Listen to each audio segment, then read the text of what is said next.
Syederalun, Lapas Kelas 2A Banda Aceh bersama jajaran kantor wilayah Kemenkumham Aceh serta unit pelaksana teknis sekitar Banda Aceh dan Aceh Besar menggelar touring dan bakti sosial peduli desa ke Desa Pulau Lam Teba, Kecamatan Selimum, Aceh Besar, Minggu 24 Juli 2022. Kegiatan touring dan bakti sosial peduli desa ini dipimpin langsung oleh Kepala Divisi Administrasi Kemenkumham Aceh, Rahmat Renaldi.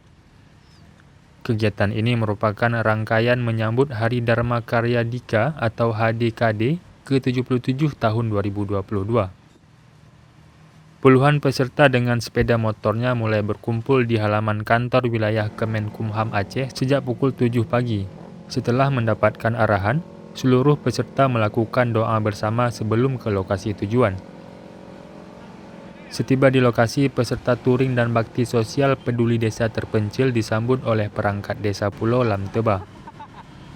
Pada kesempatan yang sama diserahkan sejumlah bantuan berupa paket sembako yang diberikan secara door-to-door ke kediaman warga maupun dititipkan kepada perangkat desa untuk diberikan kepada warga yang tidak hadir.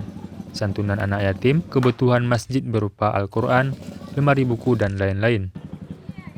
Kepala Lapas Banda Aceh Said Mahdar menjelaskan bahwa kegiatan ini merupakan bentuk kepedulian terutama Kementerian Hukum dan HAM kepada masyarakat sekitar.